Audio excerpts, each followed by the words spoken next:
이번 시간에는 웹 프로그래밍 언어에 대해서 같이 한번 살펴보도록 하겠습니다. 웹 프로그래밍 언어다 그러면 이제 웹 문서를 제작할 때 사용하는 언어를 보고 우리는 웹 프로그래밍 언어라고 그렇게 불러요. 웹 문서를 작성한다 그 얘기는 그냥 홈페이지 만든다 라고 그렇게 생각을 하셔도 돼요. 자, 첫 번째 거 HTML이요. HTML은 가장 기초가 되는 거죠. 가장 기초가 되는 걸로 학교 다닐 때 배우신 분도 아마 계실 거예요. 인터넷 표준 문서인 하이퍼텍스트라는 문서를 만들기 위해 사용하는 언어다. 그게 HTML이요. 얘는 뭐 특별한 데이터 타입 같은 게 없어요. 데이터 타입 같은 게 없고 그냥 단순히 그냥 텍스트로만 되어 있습니다. 그래서 호환성이 좋고 사용이 편리해요. 그 다음에 DHTML이요. 얘는 다이나믹 HTML인데 다이나믹이다 그러면 이제 동적이죠, 동적. 그래서 기존에 가지고 있던 원래 가지고 있던 HTML 거기에 비해서 이제 애니메이션이 강화된 거예요. 애니메이션이 강화돼서 사용자와 상호작용에 좀 더 민감한 그런 동적인 웹페이지를 만들 수 있도록 그렇게 만들어진 언어를 보고 DHTML이라 그래요. 그 다음에 SGML이요. SGML이다 그러면 얘는 뭐냐? 텍스트가 됐든 이미지가 됐든 오디오가 됐든 비디오가 됐든 이런 걸 전부 다 포함하고 있는 그런 멀티미디어 전자문서 같은 것들을 서로 다른 기종 시스템들과 정보 손실 없이 효율적으로 전송하고 저장하고 자동 처리하기 위한 그런 언어를 보고 SGML이라고 그렇게 부릅니다. 자, 그 다음 이제 XML이요. XML은 다른 말로 뭐라고 부르냐면은 메타 태그 언어라고 그렇게 불러요. 메타 태그 언어. 메타 태그 언어라고 부르고요. 얘는 확장성 생성이라는 그런 뜻으로 되어 있고 얘는 기존의 HTML의 단점을 보완한 거예요. 그래서 웹에서 구조화되고 폭넓은 다양한 문서를 상호 교환할 수 있게 그렇게 설계된 언어입니다. 얘는 기존 HTML에서 사용자가 직접 새로운 태그를 내가 정의해서 사용할 수 있다는 거. 새로운 태그를 정의해서 사용할 수 있더라. 그리고 문서의 내용이랑 이거를 표현하는 방식이 독립적으로 되어 있습니다. 기존 HTML 같은 경우에는 이제 웹문서를 작성할 때 이제 문서의 요소나 속성 같은 것들 어떤 규칙에 따라 기술해야 되는지 그거에 대한 기준을 보고 DDT라 그래요. DDT라고 하는데 이 XML은 DDT가 고정되어 있지 않아요. 고정되어 있지 않기 때문에 논리적인 구조를 표현할 수 있는 그런 유연성을 가집니다.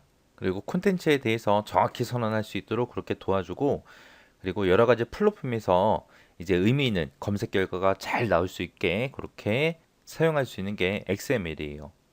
아까 좀 전에 SGML이라는 거 했었죠. 멀티미디어 전자문서들을 정보 손실 없게 효율적으로 전송하고 저장하고 자동 처리하기 위한 언어다라고 했었는데 그 SML의 부분 집합이에요, 얘가. 얘가 이제 웹 문서에서도 쉽게 응용하고 그리고 특정 부분을 요약해서 배우기 쉽게 간략하게 그렇게 만들어 놓은 SGML의 부분 집합이다.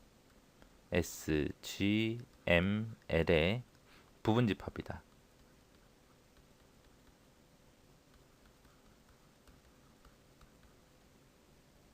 이 정도에서 XML 정리하시면 될 것 같아요. 이렇게 해서 XML은 이게 시험에 많이 나오기 때문에 여러분들이 이 특징은 꼭 기억하셔야 돼요. 그 다음에 그 밑에 있는 WML 얘도 꼭 기억하셔야 돼요. 여기 보게 되면 W 여기서 W라는 게 와이어리스에서 무선이에요. 무선. 그래서 무선 단말기에서 텍스트 기반 콘텐츠를 제공하기 위해서 만들어 놓은 언어가 우리 WML입니다. 여기서 무선이라는 거 잘 기억하시고요. 그리고 XML 요 기반을 사용했다라는 것도 꼭 기억하세요. 그래서 시험 문제 이제 이런 말이 나올 거예요. 휴대폰이다, PDA다, 양방향 후축이다라는 이런 말들이 나올 거예요. 이런 말이 나오면서 이제 무선 단말기에서 텍스트 기반의 콘텐츠를 제공하기 위해 사용하는 언어가 뭐냐라고 물어볼 거예요. 그럼 정답은 WML이 되겠죠. 그래서 여기서는 무선이라는 말 잘 기억하시고요.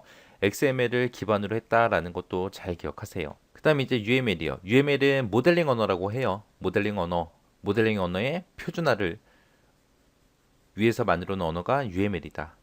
모델링이다. 그러면 이제 요구 분석이 됐든 시스템 설계가 됐든 시스템 구현이 됐든 이런 과정에서 사용되는 언어를 보고 모델링 언어라고 해요. 기존에는 여러 가지 방법이 있었는데 그 아예 표준화 시켜 놓은 게 UML입니다.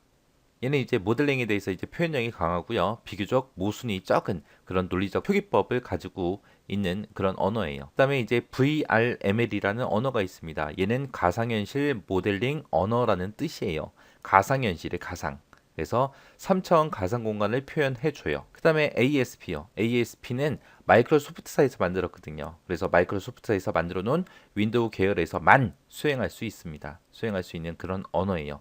얘는 서버 측에서 동적으로 수행되는 그런 페이지를 만들기 위해서 개발된 언어예요. 그래서 여기서는 꼭 기억하셔야 되는 게 윈도우에서만 쓸 수 있다. 윈도우 계열에서만 사용할 수 있다. 다른 거 뭐 리눅스, 유닉스 그런 데서는 얘를 가지고 사용을 못해요. 그래서 여기 ASP의 S라는 영어가 서버라는 영어의 약자다. 얘는 서버 측에서 사용되는 거예요. 서버 측에서 동적으로 수행되는 페이지를 만들 때 그때 사용하는 건데 마이크로소프트사에서 만들어서 윈도우에서만 수행 가능한 그런 언어다라고 꼭 기억하세요.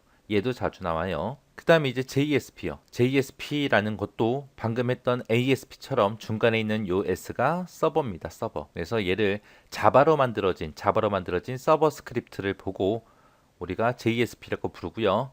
아까 ASP 같은 경우에는 윈도우 계열에서만 쓸 수 있다 그랬죠. 근데 이 JSP는 다양한 운영체제에서 다 사용할 수 있습니다. 그리고 JSP 가지고 이제 데이터베이스랑 연결하기도 쉽고 시스템을 효율적으로 그렇게 사용할 수 있어요. 그래서 ASP보다는 JSP를 주로 많이 사용하겠죠. 그래서 ASP, JSP 그 비교해서 많이 나옵니다. 이 JSP도 자주 나오니까 꼭 기억하셔야 돼요. 자바로 만들었다, 서버 스크립트다, 다양한 운영 체제에서 사용할 수 있다. ASP는 윈도우 계열에서만 쓸 수 있더라. 자, 그다음에 이제 PHP요. PHP는 라스무스 러돌프라는 사람에 의해서 개발된 언어예요. 초기에는 그냥 아주 간단한 유틸리티 그런 것들만 구성이 돼 있어서 개인용 홈페이지 만들 때 주로 많이 사용을 했습니다. 그러다가 이제 PHP 4.0 버전이 나오면서부터 이제 각광받는 그런 스크립트 언어가 됐어요. 얘는 뭐 운영체제에 관계없이 뭐 리눅스가 됐든 유닉스가 됐든 윈도우 계열의 운영체제에서 다 사용할 수 있어요. 그 다음에 이제 자바라는 언어요. 얘는 C++이라는 언어를 기반으로 해서 만들어졌고요. 얘는 웹상에서 멀티미디어 데이터를 효율적으로 처리할 수 있게 그렇게 만들어진 객체 지향 언어를 보고 자바라고 해요. 얘는 네트워크 환경에서 분산 작업이 가능하도록 그렇게 설계된 프로그래밍 언어예요. 그래서 운영체제 관계없이 독립적으로 실행할 수 있는 그런 프로그램을 작성할 수 있습니다. 여기서는 이제 멀티 스레드라는 기능을 제공하기 때문에 여러 작업을 동시에 처리할 수 있습니다. 그 다음에 이제 자바스크립트요. 자바스크립트는 일반 사용자가 프로그래밍 하기 힘든 그런 자바 애플릿의 단점을 극복하고자 해서 개발된 게 자바스크립트예요. 자바스크립트는 자바 프로그램보다는 쉬워요.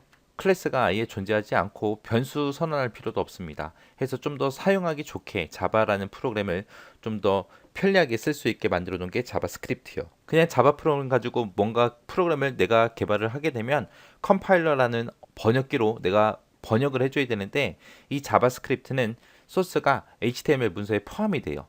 그래서 직접 번역하고 실행이 되는 거예요. 웹브라우저에서. 이 자바스크립트는 주로 이제 웹브라우저 같은 거 이제 좀 더 보기 좋게 그때 이제 꾸미는데 주로 사용을 합니다. 자, 펄이라는 언어는 초기에 이제 CGI 기능을 구현하기 위해 사용을 했어요. 근데 이제 뭐 ASP, JSP, PHP 이런 게 이제 개발되면서 응용 범위가 많이 줄어서 안 쓰고 있어요. 그래서 얘는 시험 문제 그렇게 많이 나오지는 않습니다. 그래서 얘는 최근에는 이제 펄이라는 언어가 시스템이 됐든 웹이 됐든 데이터가 됐든 이런 관리 기능이 부각되면서 이제 다시 좀 각광은 받고 있는데 요즘에 많이 안 쓰고 있어요. 그래서 시험에도 많이 나오지는 않습니다. 얘는 뭐 문자 처리 능력이 이제 강해요. 그리고 이성도 좋아서 운영체제 상관없이 그렇게 사용 가능하다. 그냥 가볍게 그냥 보고 지나가시면 돼요. 그 다음에 이제 비주얼 베이지 스크립트요. VB 스크립트. 얘는 마이크로소프트에서 개발했고요. 자바스크립트라는 거 앞에서 했었죠. 그거 이제 대응하기 위해서 제작된 언어예요. 요즘에는 많이 없어졌지만 그래도 예전에는 액티브엑스라는 거 되게 많이 설치했잖아요. 그죠? 뭐 홈페이지 인터넷상에서 좀 뭔가를 하려면 액티브엑스 설치해라, 뭔가 설치해라 계속 떴었죠. 이 액티브엑스라는 게 애플리케이션들을 컨트롤하기 위해서 이제 사용하는 그런 프로그램입니다. 해서 아까 제가 설명하면서 중요하다고 했던 거 있죠. XML, 그리고 WML, 그리고 ASP, JSP 그 네 가지는 꼭 정리하고 꼭 기억하시고 지나가시기 바랍니다.